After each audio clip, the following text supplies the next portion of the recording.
like it is low enough to safely operate the airplane at the current tempo. Congressman Adam Kinzinger is giving those pilots whistleblower protection under the Military Whistleblower Protection Act, and he joins us this morning. Nice to see you.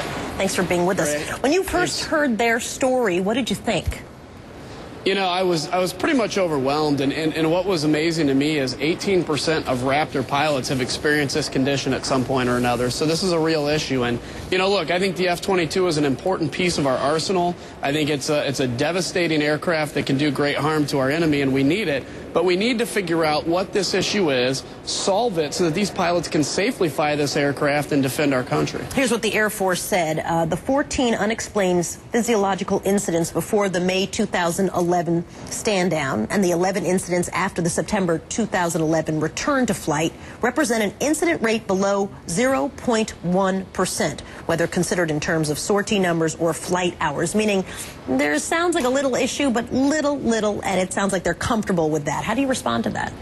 Yeah, well, I mean, here's a couple issues. Number one, what is actually being reported? Because pilots know if they go in and they complain of headaches or they complain of a cough or any severe symptoms, in many cases it could mean that the flight doc grounds them and they may not be able to fly again. So you have a lot of pilots that won't necessarily report this. I can tell you as a military pilot myself, if you have a physical ailment, the first thing you do is not run into the flight doc because you don't want that known. But secondly, the other part of that is 18% of pilots, of Raptor pilots, have had some kind of an incident. So, look, I don't think there's an attempt to cover up a problem here. I don't think there's any scandal going on.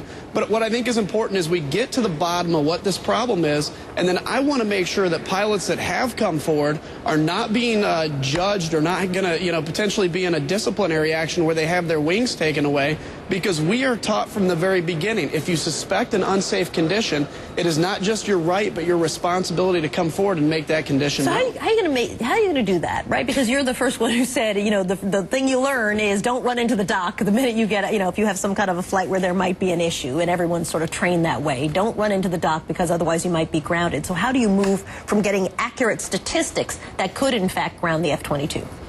Well, we've requested information from a survey that was done of F-22 pilots. The Air Force has claimed executive privilege on that, in which they could honestly come forward and talk about their concerns and the culture that's being built around safety. Josh and Jeremy were very brave, frankly, in coming forward. These are heroes who love to defend their country. They love flying the F-22.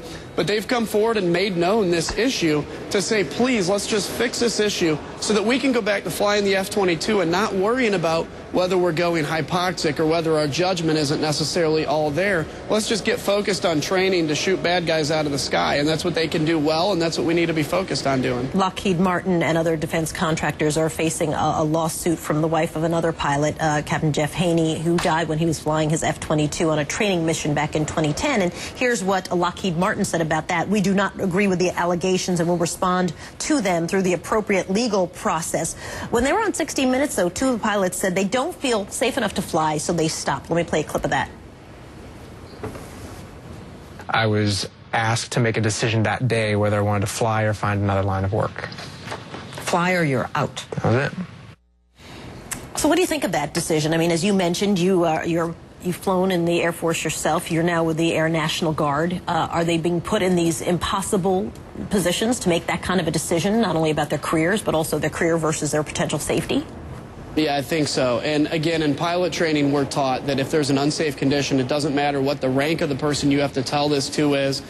You have a responsibility to come out and say that. And again, I mean, the concern is, if there's another accident, God forbid, or if there's a problem, these guys now have a clear conscience that they've come forward and talked about it. Again, I don't think there's this big cover-up on the Air Force's side, but I think if you have pilots that are uncomfortable flying this plane, but they are heroes, they're the ones who every day stand up and say, I want to fly, I want to fight to protect my country. They shouldn't be threatened with having their wings taken away with disciplinary actions, and at least one of these pilots is being threatened with disciplinary actions because he's come forward with a problem and because he's not flying this aircraft. Congressman Adam Kinzinger joining us, Republican from the state of Illinois. Nice to see you. Thank you. Appreciate it. Thank you. It was great being here. Appreciate that, too. Time to get to Christine Romans. She's got an update on the day's top stories. Hey, Christine. Good morning, Soledad.